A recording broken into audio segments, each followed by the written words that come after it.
नमस्कार दोस्तों, ये हमारा पॉलिटिक का लेक्चर 12 है। इससे पहले कि हमारे 11 सारे लेक्चर बन चुके हैं और अभी हमारी जो सीरीज़ चल रही है वो है प्रेसिडेंट ऑफ इंडिया की, है ना, भारत के राष्ट्रपति के ऊपर। ऑलरेडी 3 लेक्चर डल चुके हैं।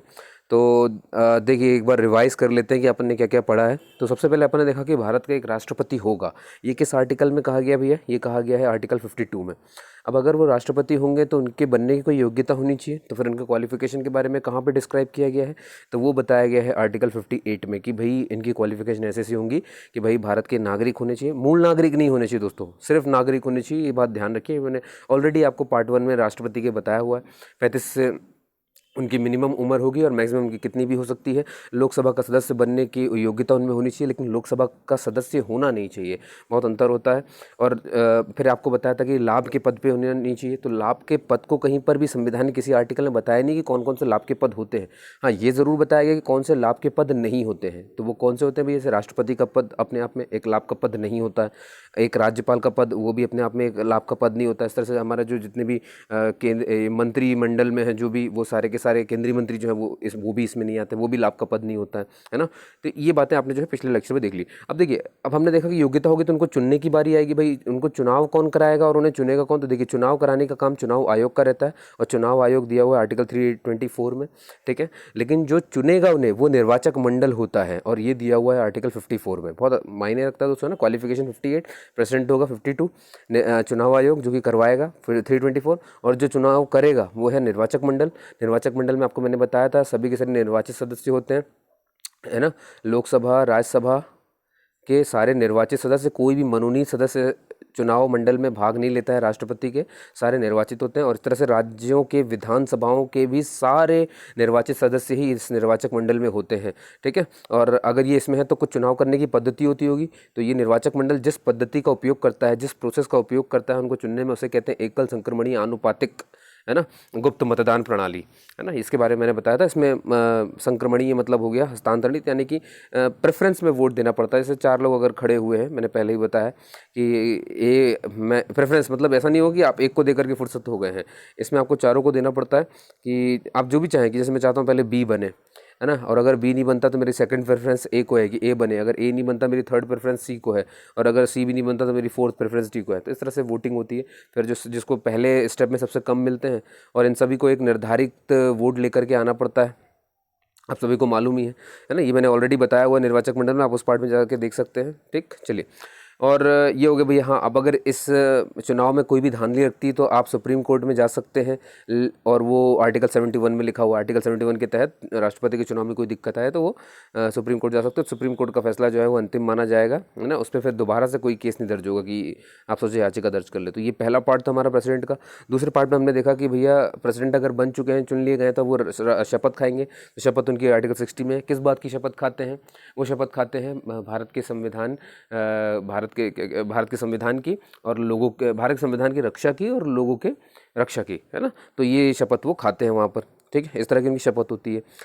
आर्टिकल 56 में क्या कहा गया भैया? कि उनका कोई कार्यकाल होगा दोस्तों, है ना। अब उनका कार्यकाल क्या होता है आप सभी को पता। देखिए, राष्ट्रपति ये तो मालूम ही हो गया। अब ये शपथ लेते हैं तो ये अपना जब इस्तीफा वगैरह देते हैं तो ये किसे देते हैं? उपराष्ट्रपति को देते हैं, ठीक है। और उपराष्ट्रपति इस्तीफे के बारे में उनके सबसे पहले किसे बताएगा? लोकसभा के बारे में बताएगा। लोकसभा को क्यों? लोकसभा को बताएगा। लोकसभा को क्यों बताएगा भैया? क्योंकि राष्ट्रपति सबसे सर्वोच्च पद होता है और लोकसभा लोगों की सभा होती है ना, ये आम जनता की सभा है। तो जनता को तो पता होना ही चाहिए कि उनके बड़े पद ने इस्तीफा दे दिया है ना। और क्योंकि अब देखिए, कई लोग पूछते हैं राज्यसभा को कैसे पता चलता है? देखिए, उपराष्ट्रपति तो पदेन अध्यक्ष ही होता है ना, सभापति ही होता है राज्यसभा का। तो जब राष्ट्रपति उपराष्ट्रपति को इस्तीफा दे रहे हैं तो राज्यसभा को तो ऑलरेडी मालूम चल गया, लेकिन उपराष्ट्रपति का सबसे पहला काम होता है कि वो लोकसभा के अध्यक्ष को बताए। और ये इसीलिए बताना होता है क्योंकि ये लोगों की सभा होती है। ये बात आपको समझ में आ गई होगी, ठीक है। तो शपथ इस तरह से ये जाती है यहाँ पर, ठीक है दोस्तों। तो अब इनका शपथ होगी तो कार्यकाल होगा। तो कार्यकाल इनका 5 साल का होता है, ये आपने देख लिया आर्टिकल 56 में, ठीक है। इनके 5 साल का कार्यकाल पूरा होने से पहले ही चुनाव आयोग जो है चुनाव की तैयारी में लग जाता है ना। और याद रखिए, जो पहले से राष्ट्रपति है, अगर वो राष्ट्रपति के लिए फिर से फॉर्म भर रहा है, फिर से बनना चाहता है, तब भी वो राष्ट्रपति ही रहेगा, भले ही वो चुनाव में लड़ रहा हो। क्योंकि राष्ट्रपति का एक ऐसा पद होता है जो कभी भी खाली नहीं माना जाता है ना। हाँ, वो बात अलग है कि किसी के 5 साल थे और वो कोई 2 साल में जो है मृत्यु को प्राप्त हो गया, तो अभी भी तो चुनाव कराने में नए राष्ट्रपति का टाइम तो लगेगा। तो मान, और ये भी कहा गया कि 6 महीने से ऊपर का टाइम नहीं लगना चाहिए, 6 महीने के अंदर चुनाव कराना है। तो 6 महीने के लिए क्या पद खाली होता है? नहीं दोस्तों, है ना। राष्ट्रपति का पद कभी खाली होता है अगर ये 6 महीने लग रहे हैं, किसी का देहांत हो जाए, हमारे किसी राष्ट्रपति का, और जो 6 महीने लगने वाले हैं चुनाव कराने में, तो इस बीच में जो भी पद तो खाली नहीं रहेगा, तो उपराष्ट्रपति इस पद को संभालते हैं और कार्यवाहक राष्ट्रपति के रूप में कार्य करते हैं। ठीक है दोस्तों, तो ये लिखा हुआ है हमारे आर्टिकल 65 में। 56 कहता है 5 साल कार्यकाल, इनकी मृत्यु हो जाने पर कुछ समय के लिए उपराष्ट्रपति कार्यवाहक रहेंगे, जब तक नए राष्ट्रपति चुन लिए नहीं जाते तब तक के लिए। हाँ, और उपराष्ट्रपति इस बीच में जो कार्यवाहक रूप में काम कर रहे हैं, वो जो भी कार्य करेंगे वो सारे ही मान्य होंगे। क्लियर दोस्तों, ये सारे के सारे ही वैलिड होंगे, ये बात ध्यान रखिए। ऐसा नहीं होगा कि ये कार्यवाहक है तो उनके मान्य नहीं होंगे, बिल्कुल अभी वो राष्ट्रपति ही हैं, भले ही कार्यवाहक हैं, तो वो जो भी चीज़ें ऊपर साइन करेंगे, जो भी बिल उस समय बन रहे होंगे, वो सारे के सारे मान्य होंगे, उनके द्वारा किए गए सारे कार्य। क्लियर दोस्तों। अब एक क्वेश्चन आता है, एक व्यक्ति कितनी बार निर्वाचित हो सकता है, एक राष्ट्रपति कितनी बार बन सकता है, वो कितनी बार भी बन सकता है, इसके बारे में जानकारी हमें किस में मिलती है? आर्टिकल 57 में। ठीक है, शपथ 60, कार्यकाल 5 साल का 56, उनके मरने के बाद तुरंत 65, उपराष्ट्रपति कार्यवाहक बन जाएंगे। 57 में लिखा हुआ है कि कोई भी कितनी बार भी बन सकते हैं। ठीक है, अब देखिए दोस्तों, आर्टिकल 361 और 61 के बारे में बात की थी। 361 क्या कहता है? विशेष अधिकार, यानी कि ऐसा नहीं हो कि 14 आर्टिकल उनके ऊपर लागू हो जाए, वो सर्वोच्च पद है। 14 आर्टिकल क्या है? ये हमारा समानता का अधिकार में से एक पहला आर्टिकल है। आप सभी को पता है, भाग 3 में समानता का अधिकार में 14 से लेकर के 18 तक के आर्टिकल है, और इसमें ये पहला, और ये है विधि के समक्ष समानता, कानून के समक्ष सभी बराबर है। अगर राष्ट्रपति भी आम नागरिकों की तरह ही कानून उनके लिए भी बराबर हो जाएगा, तो फिर उनके पद की गरिमा कैसे बचेगी? तो इसीलिए आर्टिकल 14 उन पर लागू नहीं होता है। तो 14 उन पर लागू नहीं हो रहा है, मतलब विधि के समक्ष समानता उनके लिए लागू नहीं हो रही है, इसीलिए उनके पास विशेष अधिकार होते हैं। तो इसीलिए उस विशेष अधिकार को कहीं ना तो बताना पड़ेगा कि कहाँ लिखा है विशेष अधिकार, तो वो हमने रख दिया है आर्टिकल 361 में। संविधान के अनुच्छेद 361 में उनके विशेष अधिकार दिए हुए हैं कि भैया सुप्रीम कोर्ट उनके खिलाफ किसी भी तरह का नोटिस जारी नहीं करेगा जब तक राष्ट्रपति पद पर रहेगा, किसी भी तरह का उनके खिलाफ नोटिस नहीं आ सकता, उनके खिलाफ कोई भी क्रिमिनल केस नहीं चल सकता, उनके खिलाफ कोई भी दीवानी सिविल केस। सिविल केस क्या होता है दोस्तों? क्रिमिनल तो आप सभी जानते हैं, अपहरण, है ना, मारकूट, दुनियादारी। लेकिन सिविल क्या होता है? जैसे कि ये सिविल वाला जुड़ा होता है, जैसे कि कहना चाहिए संपत्ति जुड़ा हुआ है ना, ज़मीन से जुड़ा हुआ। तो संपत्ति में एक छूट दी गई कि हाँ, अगर कोई संपत्ति के हिसाब से राष्ट्रपति के ऊपर आरोप लगाता है, तो राष्ट्रपति से 2 महीने पहले इस बारे में पूछताछ की जा सकती है। सिर्फ बातचीत होगी, केस नहीं चलेगा, ये भी ध्यान रखिए। सिविल मामला हुआ तो एक बस दरवाज़ा दिया गया कि आप बातचीत कर सकते हो, लेकिन क्रिमिनल में तो कोई दरवाज़ा दिया ही नहीं गया है, आप बिल्कुल बात नहीं कर सकते। ये बात क्लियर है दोस्तों? ठीक है, ये भी अपन ने देखा था। फिर अपन ने देखा कि भैया महाभियोग की बात करी अपन ने, इनके महाभियोग की बात हुई। देखिए, मैंने आपसे कहा था कि मनोनीत व्यक्ति जितने भी होते हैं, जो राष्ट्रपति, देखिए लोकसभा में 2 को मनोनीत करते हैं राष्ट्रपति, और राज्यसभा में 12 को मनोनीत करते हैं। ये 2 राज्यसभा के, सॉरी 2 लोकसभा के और राज्यसभा के, ये 12 हो गए 14। ये 14 व्यक्ति ये होते हैं जो चुनाव में भाग नहीं लेते हैं, लेकिन उनको हटाने में भाग लेते हैं, यानी महाभियोग की प्रक्रिया में ये मनोनीत व्यक्ति होते हैं। ठीक है, ये मैंने आपको इसमें बताया हुआ था कि महाभियोग में कौन होते हैं, कौन नहीं होते हैं। जैसे कि आपको मालूम है कि मनोनीत के अलावा और कौन नहीं भाग ले सकते इसमें? राज्यसभा के जितने भी निर्वाचित सदस्य होते हैं, जो कि निर्वाचक मंडल में जाते हैं, तो वो वोट देने जाते हैं, लेकिन वो महाभियोग में नहीं आते हैं। और ठीक मनोनीत व्यक्ति वो वहाँ वोट देने नहीं जाते हैं, लेकिन वो महाभियोग में आते हैं। बिल्कुल उल्टा है दोस्तों। ठीक है, आपको और चीज़ देखना हो तो मैंने आपसे बार बार कहा है, रिकमेंड करूँगा, आप वो लेक्चर देख सकते हैं चाहें तो। ठीक है, फिर अपन ने थर्ड पार्ट में इसके देखा कि जब ये सब हो गया है तो अब उनकी शक्तियाँ होंगी भैया, उनके पास शक्तियाँ। तो 2 तरह की शक्तियाँ अपन ने देखी उनकी, एक होती है कार्यपालिका शक्ति और एक होती है व्यवस्थापिका। तो हमने अभी पहले कार्यपालिका पर डिसाइड किया, बात की वहाँ पर। तो 53 ये कहता है कि संघ सरकार, हमारी सरकार जो होती है वो संघ सरकार होती है ना। जो हमारी संघ सरकार की जितनी भी कार्यपालिका शक्तियां हैं वो सारी प्रेसिडेंट के पास होंगी, सारी प्रेसिडेंट के पास होती है। लेकिन खास बात ये होती है कि प्रेसिडेंट इन शक्तियों का इस्तेमाल मंत्री परिषद के सहयोग से इस्तेमाल करेंगे।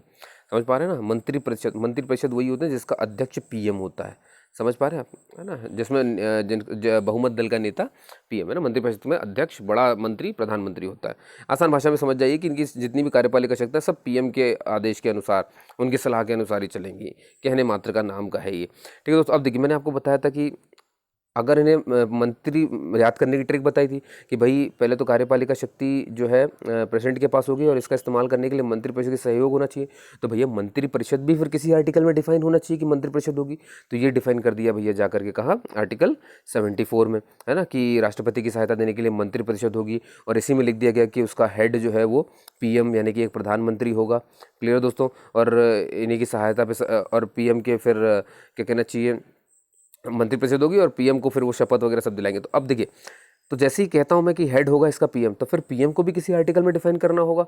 तो फिर 74 से 75 में चले जाओ, ये देखो लिखा हुआ है, समझ पाए ना। ऐसे करते करते आप पूरे आर्टिकल याद कर डालेंगे।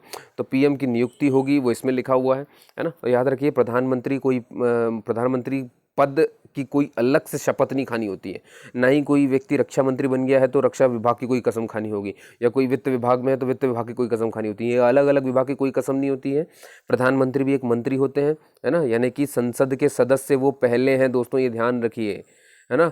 आपने मोदी जी को प्रधानमंत्री नहीं चुना है, आपने उन्हें बिल्कुल नॉर्मल एक सांसद चुना है, ठीक है। अब बात ये हुई कि इनकी पार्टी जो है, इनके सारे सांसद इतने सारे हो गए कि इतनी सीट ले आए, 272 से ऊपर ले आए अगर सीट, तो ये बहुमत में आ गए।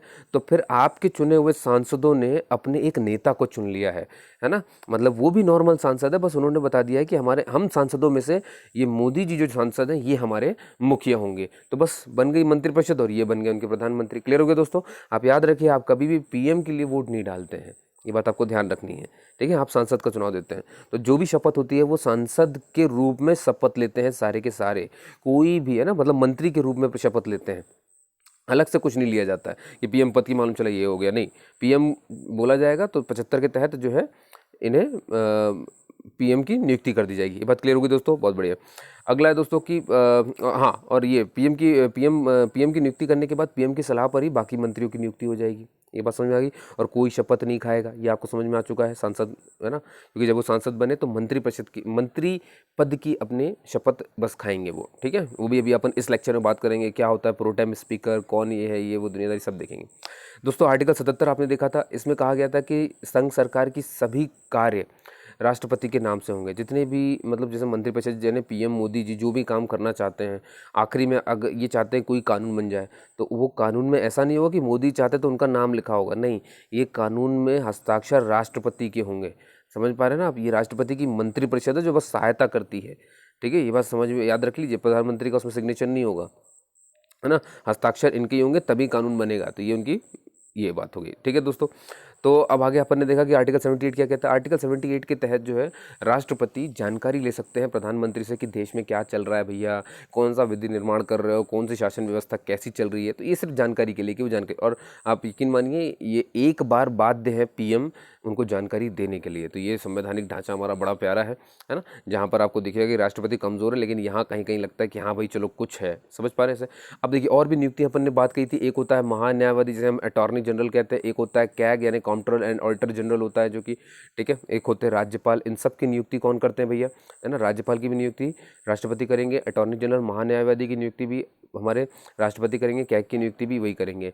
अब इनमें क्या अंतर होता है, बहुत ध्यान से देखिए ये राज्यपाल और अटॉर्नी जनरल, इनमें खास बात क्या है, ये अटॉर्नी जनरल शपथ तो खाएगा पद की, लेकिन राज्यपाल को उसके पद की शपथ नहीं खिलाई जाती है, बात ध्यान रखिएगा, है ना। हाँ, और अटॉर्नी जनरल और कैग को भी उसके पद की शपथ खिलाई जाती है। मतलब अटॉर्नी जनरल और कैग को पद की शपथ खिलाई जाती है उनके, ठीक है, लेकिन राज्यपाल को उसके पद की शपथ नहीं खिलाई जाती है। अब दूसरा अंतर देखिए दोस्तों, ठीक है, ये हो गई शपथ की बात, कौन खाता है कौन नहीं खाता। राज्यपाल नहीं खाते शपथ, लेकिन बाकी तो शपथ खाते हैं, ठीक है। अटॉर्नी जनरल क्या कहते हैं, इनको नियुक्त प्रेसिडेंट ने किया है, और ये अपने पद पर तब तक बने रहेंगे जब तक राष्ट्रपति की इच्छा होती है, और इस राष्ट्रपति की इच्छा को कहते हैं कि उनके प्रसाद पर्यंत कार्य करेंगे, ठीक है दोस्तों। लेकिन कैग, ये देखिए, इनको भी नियुक्त राष्ट्रपति ने किया, शपथ भी उन्होंने दिलाया, बिल्कुल अटॉर्नी जनरल की तरह, लेकिन ये प्रसाद पर्यंत काम नहीं करता है। ये इनको हटाने के तरीका जो है, इनको हटाने का तरीका है संसद के द्वारा होता है, और ये बिल्कुल वैसे हटते हैं जैसे कि सुप्रीम कोर्ट के जज को हटाया जाता है, ठीक है। फिर ये अपन कैग में और अच्छे से पढ़ेंगे। तो मैं आपको बस क्लैरिटी कर रहा हूँ कि किस किस में शपथ है, ठीक है। हाँ, और वहीं पर अटॉर्नी जनरल और राज्यपाल में कॉमन क्या है दोस्तों, इनमें कॉमन ये है कि इन्हें शपथ तो नहीं खिलाते, लेकिन राज्यपाल बिल्कुल अटॉर्नी जनरल की तरह ही प्रसाद पर्यंत कार्य करते हैं। बात समझ में आ रही दोस्तों। तो ये कुछ बातें जो मैंने आपसे कही। तो आर्टिकल 76 जो है वो कहता है महान्यायवादी की नियुक्ति के बारे में। चलिए दोस्तों, आज के लेक्चर को स्टार्ट करते हैं फिर अपन, है ना। ये रहा। तो दोस्तों, आज के लेक्चर में हम बात करेंगे प्रेसिडेंट ऑफ इंडिया है, 12वां लेक्चर आपको पता है, अभी तक हमने थोड़ा सा रिवाइज कर लिया उसे, ठीक है। पार्ट 4 है ये, तो इससे पहले के पार्ट 3 आप देख सकते हैं। तो हमने कार्यपालिका की शक्ति अभी तक डिसाइड की थी। अब बात करते हैं व्यवस्थापिका शक्तियों की। तो पहले इसको पढ़ लेते हैं फटाफट से, एक बार देख लेते हैं, और फिर इसका भी थोड़ा सा रिविजन कर लेंगे, तो अपने पास अच्छे से हो जाएगा, ठीक है दोस्तों। तो व्यवस्थापिका शक्तियाँ किस किस आर्टिकल के तहत बताई गई हैं। सबसे पहला आर्टिकल है इसमें, आर्टिकल 79, क्या कहता है, संसद 3 चीज़ों से मिलकर के बनेगी, या संसद में 3 अंग होंगे, एक प्रेसिडेंट होगा, एक लोकसभा और ये राज्यसभा, इन तीनों को मिला करके ही वो संसद कहलाएगी। यानी कि प्रेसिडेंट भी इसके अंग है, लोकसभा भी अंग है और राज्यसभा भी अंग है। ठीक है, अब अंग है तो कई लोग पूछ लेते हैं सर प्रेसिडेंट अंग क्यों है 79 के तहत। देखिए दोस्तों, होता क्या है, आपको मालूम है ना कि संसद का कार्य क्या है। संसद, ये जो आप देख रहे हो, ये संसद है तीनों, जब भी संसद बोलूँ तो तीनों दिमाग में आने चाहिए आपके। ये संसद का कार्य क्या होता है, नियम बनाना, कानून बनाना। ठीक है, लेकिन आपको पता है दोस्तों, देखिए 2 शब्द आप याद रखिए, एक होता है बिल जो कि बाद में जाकर के बनता है एक्ट। इसी बिल को हिंदी में विधेयक कहते हैं, है ना, और इसी एक्ट को कानून कहते हैं। यानी ये हिंदी हो गया, ये इंग्लिश हो गया, इतनी बात हो गई। अब बिल कब कहते हैं और एक्ट कब कहते हैं? ठीक है, देखिए जब तक वो कोई भी नियम पारित नहीं हो जाता है ना, यानी लोकसभा से भी पारित हो जाए, राज्यसभा से भी पारित हो जाए और क्या कहते हैं राष्ट्रपति के आखिरी में सिग्नेचर हो जाए, तब उसे एक्ट कहा जाता है। लेकिन राष्ट्रपति के हस्ताक्षर नहीं हुए हैं अभी तक, और लोकसभा और राज्यसभा में से पास हो गया है या कहीं पर भी है, इनमें चल रहा है, तब तक वो बिल होता है। आसान भाषा में कह दूं आपसे तो लोकसभा राज्यसभा में जब तक वो घूम रहा है तब तक वो बिल है, और वहाँ से इन दोनों से निकल के अगर राष्ट्रपति ने उस पर हस्ताक्षर कर दिया तो वो एक्ट है, वो कानून है। क्लियर है दोस्तों? तो यही देखो, यही तो अपन पढ़ रहे हैं कि संसद में लोकसभा, राज्यसभा और राष्ट्रपति मिल करके कानून बनाते हैं, तो इसीलिए संसद का है। तो यही तो मैंने यहाँ पे लाइन लिखी हुई है दोस्तों कि संसद का मुख्य कार्य होता है कानूनों का निर्माण करना, यानी तीनों को मिल करके यही कार्य होता है।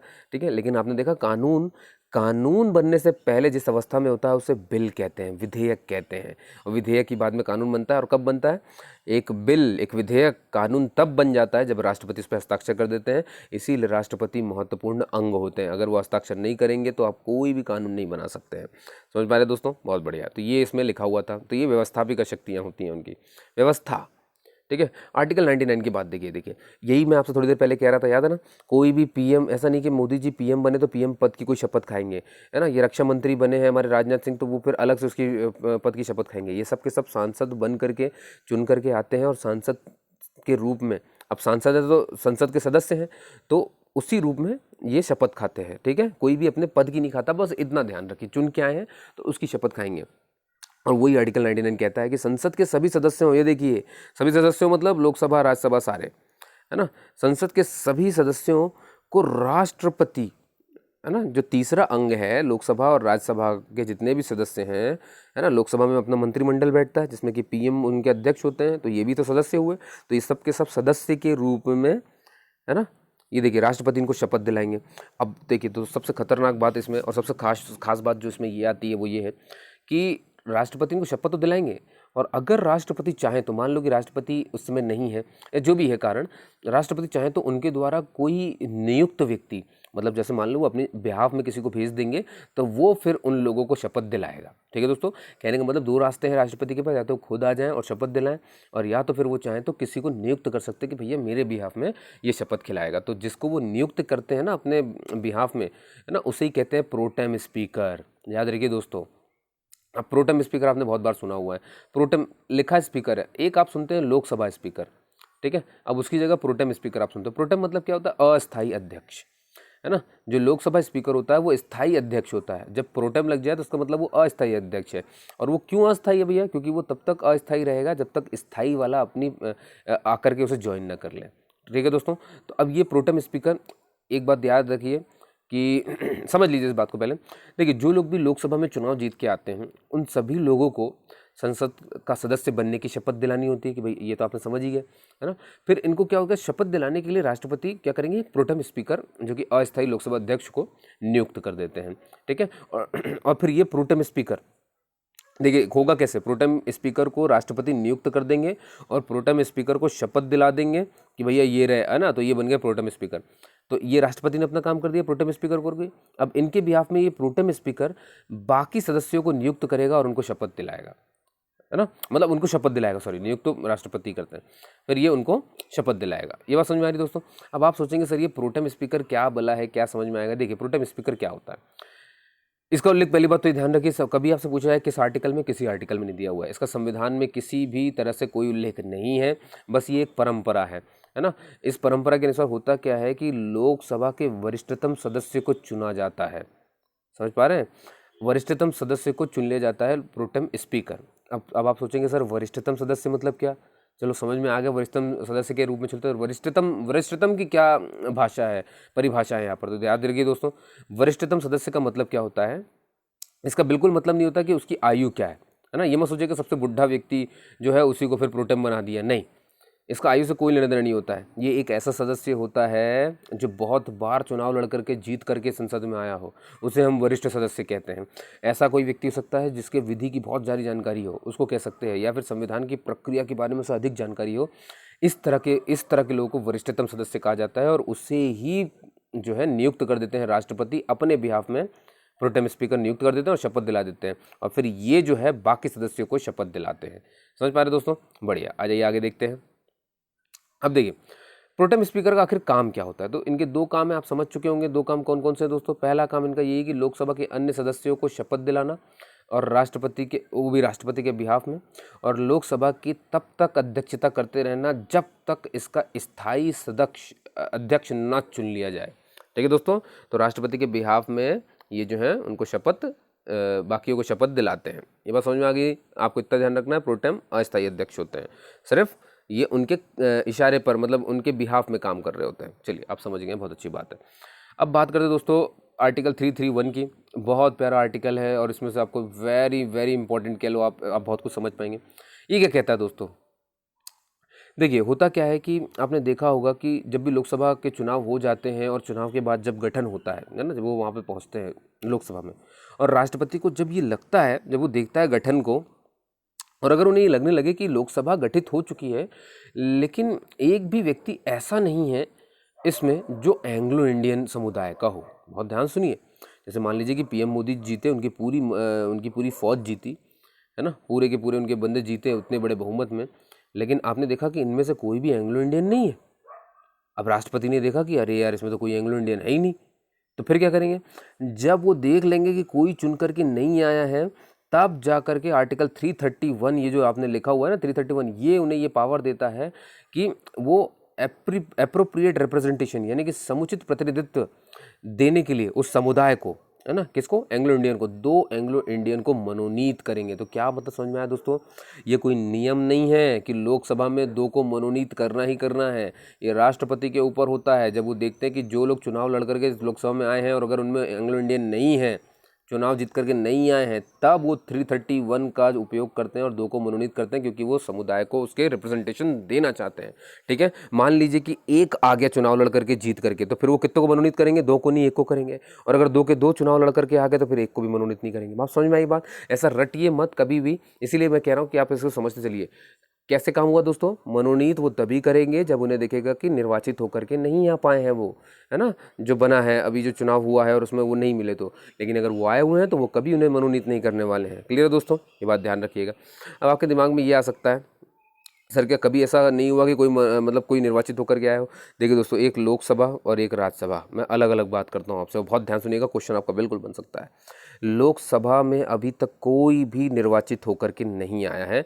1952 से लेकर के अब तक कोई भी लोकसभा में एंग्लो इंडियन निर्वाचित होकर के नहीं आया है। इसलिए हर बार अभी तक 2-2 मनोनीत होते रहे हैं, और इसीलिए आपको ये रटा दिया गया है कि 2 मनोनीत होते हैं, 2 मनोनीत होते हैं। ठीक है, जबकि ये नियम नहीं है। ये नियम भाई मान लीजिए आज ही, अब अगला जो चुनाव होने वाला है उसमें अगर कोई जीत गया तो आप देखेंगे कि वो मनोनीत नहीं करेंगे। बात समझ में आ गई? लेकिन अब राज्यसभा में तो आपने सुना है कि इसमें तो 12 सदस्यों को मनोनीत करते हैं राष्ट्रपति। तो ये क्या है? अब ये एंग्लो इंडियन थोड़ी ना है, ये तो कला, साहित्य और इन सबसे जुड़े हुए लोग हैं। समझ में आ रही दोस्तों बात, है ना? दोनों में बहुत अंतर है, इसको अच्छे से समझ के रखिएगा। अच्छा, ये बात मैंने इसलिए भी कही कि देखिए, ये जो आप राज्यसभा देख रहे हैं, लोकसभा में तो कोई निर्वाचित होकर के एंग्लो इंडियन नहीं आया, लेकिन राज्यसभा में एक व्यक्ति निर्वाचित होकर के गया है, और वो एंग्लो इंडियन है। और आपसे कभी क्वेश्चन पूछा जाए, जिसके बारे में मैंने ऑलरेडी पिछले लेक्चर्स में बता के रखा है, वो व्यक्ति हैं डेरेक ओ ब्रायन, है ना, तृणमूल कांग्रेस से आते हैं, पश्चिम बंगाल से हैं, है ना। तो पश्चिम बंगाल से ये जो है पहुँचे हुए हैं, राज्यसभा में इनकी सीट है, और ये निर्वाचित होकर के आए हैं, और ये एक एंग्लो इंडियन है। क्लियर है दोस्तों? डेरेक ओ ब्रायन, आपने इनका नाम सुना होगा। ठीक है, तो ये एंग्लो इंडियन है। ये पूरी देखो क्वेश्चन कैसे आएगा, संसद में पहली बार कोई एंग्लो इंडियन चुन के आया, वो कौन है? तो वो डेरेक ओ ब्रायन है। संसद मतलब समझ रहे हैं ना, पूरी संसद में लोकसभा और राज्यसभा आ जाती है।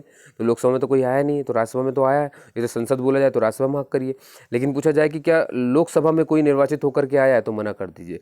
फिर एक क्वेश्चन पूछा जाएगा, राज्यसभा में पहला निर्वाचित होने वाला कौन है? तो बोलिए कि वही है डेरेक ओ ब्रायन। ठीक है दोस्तों, है ना। और इस पे बहुत सारे क्वेश्चन बनते हैं। डेरेक ओब्रायन ऐसे पहले व्यक्ति हैं जो एंग्लो इंडियन है और जिन्होंने राष्ट्रपति के चुनाव में जो है वोट दिया था। और आपको मालूम है ना, जितने ही मनोनीत होते हैं वो भाग नहीं लेते हैं, और लोकसभा में जो 2 मनोनीत हैं वो एंग्लो इंडियन है। तो लोगों की ये धारणा बन जाती है कि जो एंग्लो इंडियन है वो भाग नहीं ले सकता है, जबकि डेरेक ओब्रायन एक एंग्लो इंडियन थे लेकिन ये निर्वाचित थे, और उनके जो निर्वाचक मंडल होता है उसमें निर्वाचित व्यक्ति तो वोट दे सकते हैं।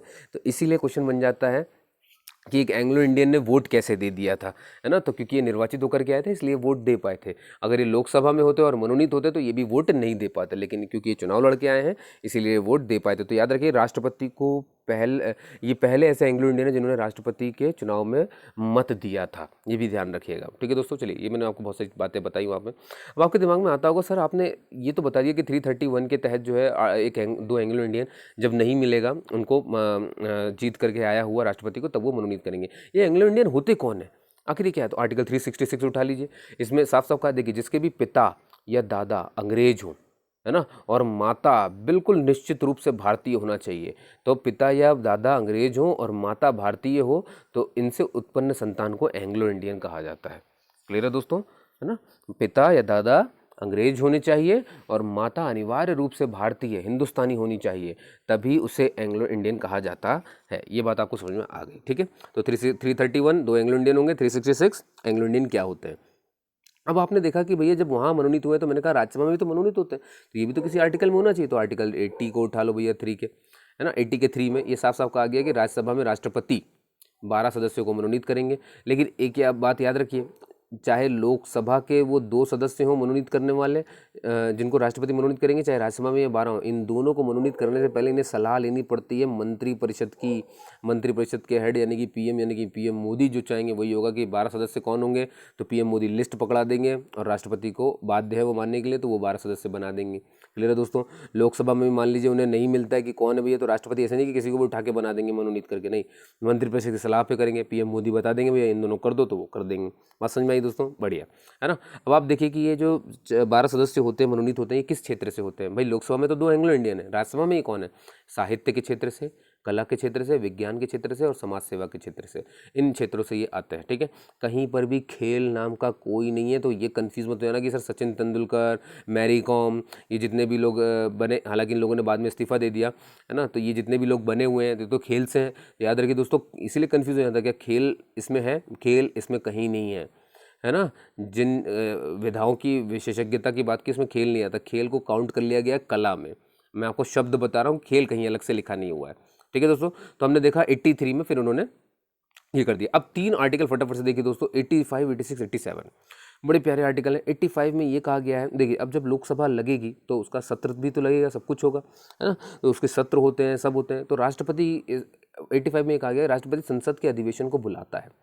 संसद के अधिवेशन को बुलाने का कार्य भी राष्ट्रपति का है, संसद के अधिवेशन को समाप्त करने का भी अधिकार राष्ट्रपति का है, लोकसभा को भंग करने का अधिकार भी राष्ट्रपति का होता है। याद रखिए, कंफ्यूज मत होइएगा, लोकसभा को भंग करने का काम स्पीकर का नहीं होता है, लोकसभा का अध्यक्ष का नहीं होता है, ये काम किसका होता है? राष्ट्रपति का होता है, ठीक है। मैं फिर से रिपीट करता हूँ, संसद का अधिवेशन बुलाना है तो राष्ट्रपति बुलाएंगे, संसद के अधिवेशन को समाप्त करना है तो राष्ट्रपति समाप्त करेंगे, ये सब लिखा हुआ है 85 में। और लोकसभा को भंग करना है तो भी ये राष्ट्रपति ही करेंगे, ठीक है दोस्तों। अब देखिए, अभी आपने देखा कि ये तो सिर्फ बुलाया और समाप्त किया गया है, लेकिन बात है कि वो कुछ बोलेंगे नहीं क्या, सिर्फ बुलाएंगे, हाँ भाई बुला दिया, जाएंगे, चले जाएंगे, हो गया। बीच में बोलेंगे, भाषण भी तो देंगे, तो वही है, फिर भाषण देने के लिए एक आर्टिकल में बताना चाहिए। तो ये रहा आर्टिकल 86, इसमें कहा गया है कि जो भी अधिवेशन उन्होंने बुलाया है वो उसे संबोधित कर सकते हैं। संबोधित मतलब आप भाषण दे सकते हैं। अब आप सोचिए कि ये भाषण क्या होगा, ये भाषण क्या हो सकता है? आपको मालूम है ना, मैं बार बार बोलूँगा, राष्ट्रपति बिना मंत्रिपरिषद की सलाह से कुछ नहीं कर सकते। तो ये भाषण भी किसने लिख के दिया होगा? ये भाषण भी किसका होता है? ये तैयार किया होता है हमारे मंत्रिपरिषद ने, है ना। तो संबोधित करना, देखिए आर्टिकल 85 कहता है कि वो अधिवेशन को बुलाएंगे, आर्टिकल 85 कहता है कि वो अधिवेशन को खत्म करेंगे, ठीक है, और लोकसभा को भंग करेंगे। तो जब वो बुला रहे हैं तो संबोधित कर रहे हैं, संबोधित करने की बात 86 में कह दी गई है। संबोधित करने के लिए भाषण चाहिए, तो भाषण मंत्रिपरिषद तैयार करके देगा। और ये जो उनका भाषण होता है, ये जो अधिवेशन में उनका पहला भाषण होता है, इसे अभिभाषण कहते हैं। क्लियर है दोस्तों, है ना, अभिभाषण कहा जाता है इसे। बहुत बढ़िया। अब आ जाइए, देखते हैं आर्टिकल 87 क्या कहता है भैया। ये कहता है कि राष्ट्रपति संसद को विशेष रूप से संबोधित कर सकते हैं। अब आपके मन में कन्फ्यूजन आ रहा होगा, सर अभी भी तो संबोधित किया था 86 में ही, संसद के अधिवेशन को संबोधित करना, है ना। और अब आप बोल रहे हैं विशेष रूप से संबोधित करना। दोस्तों ये वर्ड आप अच्छे से रट डालो। आपसे कभी पूछा जाए कि विशेष रूप से संबोधित करने के लिए तो 87 लगाना, और कहा जाए सिर्फ अधिवेशन को संबोधित करने के लिए तो 86 मार्क करके आना। क्लियर है दोस्तों, है ना। ये अच्छे से समझ लो आप। अभिभाषण जैसी बातें जो है वो सब यहाँ लिखी हुई है, ठीक है। अब देखिए, अब मैं आपको थोड़ा समझा देता हूँ पहले कि ये माजरा क्या है, ये विशेष क्यों कहा गया।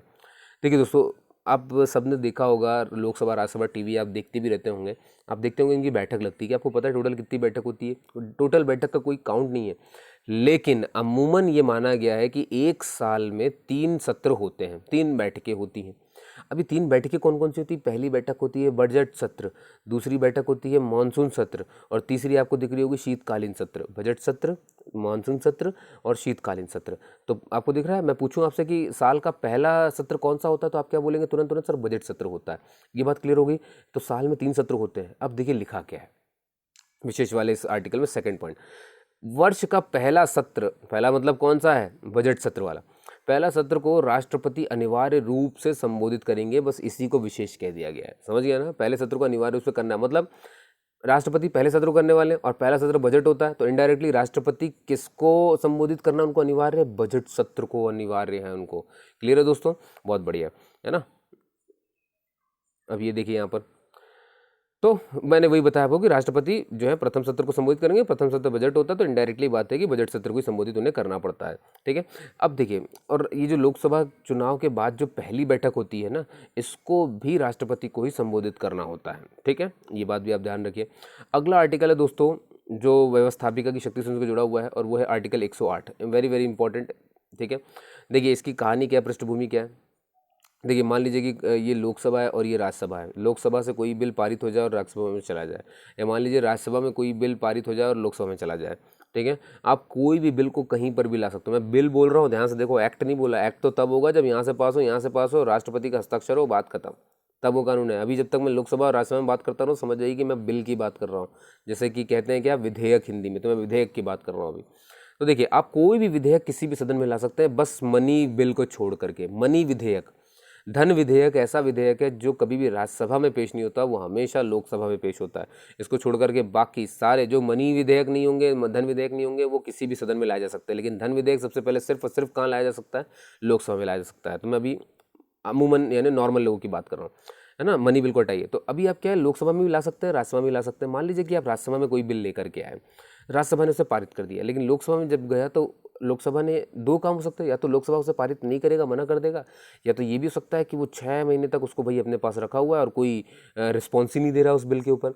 तो अब ऐसी स्थिति में क्या होगा? अब ये तो रुक गया ना, और कानून तो ज़रूरी चीज़ होती है।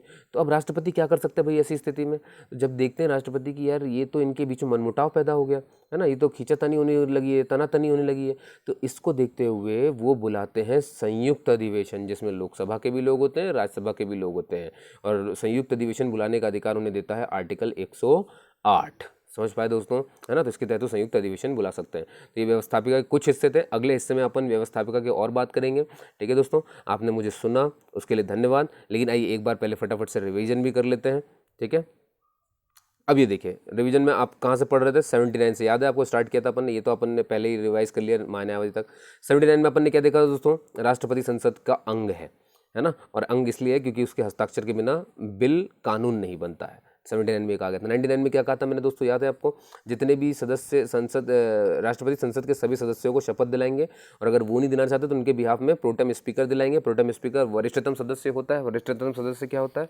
वरिष्ठतम सदस्य किसे कहते हैं अपन? वो जो कि बहुत जानकार हो, है ना, बहुत बार जीत के आया हो, उसे कहते हैं वरिष्ठतम सदस्य, ठीक है। और उसका काम क्या होता है भैया कि वो राष्ट्रपति के बिहाफ में बाकी सभी को शपथ दिलाएगा। ये आपने समझ लिया बात को।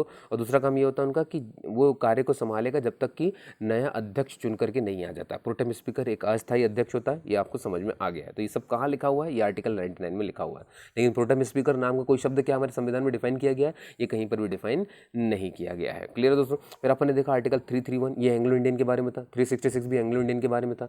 331 में लिखा था कि अगर राष्ट्रपति को ये दिखता है कि जो चुन करके आए हैं उनमें प्रतिनिधित्व नहीं है एंग्लो इंडियन का, तो वो फिर क्या कर सकते सकते हैं, वो फिर 2 को मनोनीत कर सकते हैं। ठीक है दोस्तों, तो वो 2 को मनोनीत कर देते हैं, है ना। अब ये बात क्लियर होगी। फिर एंग्लो इंडियन कौन होते हैं इनके बारे में लिखा है 366 में, भैया पिता जो है अंग्रेज होना चाहिए लेकिन माता अनिवार्य रूप से भारतीय होना चाहिए, तो इससे उत्पन्न संतानों को हम जो है एंग्लो इंडियन कहते हैं। ठीक है, अब लोकसभा में मनोनीत कर दिया है 2 एंग्लो इंडियन को, तो राज्यसभा में मनोनीत करना पड़ेगा, तो उसके लिए भी आर्टिकल क्या पड़ा था 80, याद है। राज्यसभा में 12 लोगों को मनोनीत किया जाता है, आपने देख लिया था, कला साहित्य, है ना। ये एक बात होगी दोस्तों। और ये फिर अपन ने पढ़ा 85, 86, 87, इसमें क्या देखा अपन ने कि संसद का अधिवेशन बुला सकते हैं, उसे समाप्त कर सकते हैं। ठीक है, लेकिन संबोधन करना हो तो 86 में जाएंगे, संबोधन कर सकते हैं। उसमें भाषण कौन तैयार करके देगा, मंत्रिपरिषद तैयार करके देगा, ये भी आपको समझ में आ गया। आर्टिकल 87 क्या कहता है दोस्तों, विशेष रूप से संबोधन। तो विशेष रूप से किसको, कि भाई 3 सत्र होते हैं अगर साल में, तो पहला सत्र जो कि बजट सत्र होता है उसका संबोधन किसे करना पड़ेगा, विशेष रूप से राष्ट्रपति को ही करना पड़ेगा। ठीक है, लोकसभा के चुनाव जो जीत करके आई है, तो उसका भी कभी कभी पहली बैठक हो सकती है, ये 3 बैठकें अलग, इनकी बैठक अलग होती है, तो इसका भी संबोधन किसे करना पड़ेगा, इन्हें ही करना पड़ेगा। ठीक है, और मान लीजिए कि दोनों के बीच में जो है तनातनी हो जाएगी, लोकसभा और राज्यसभा के बीच में जो बिल अटक जाए, तो फिर राष्ट्रपति क्या कर सकते हैं, संयुक्त अधिवेशन बुला सकते हैं। क्लियर है दोस्तों, संयुक्त अधिवेशन बुलाया जाएगा, है ना, ये आपने देख लिया होगा इस बात को। तो ठीक है दोस्तों, है ना, आपने मुझे सुना, उसके लिए बहुत बहुत धन्यवाद। मिलते हैं फिर अगली कक्षा में।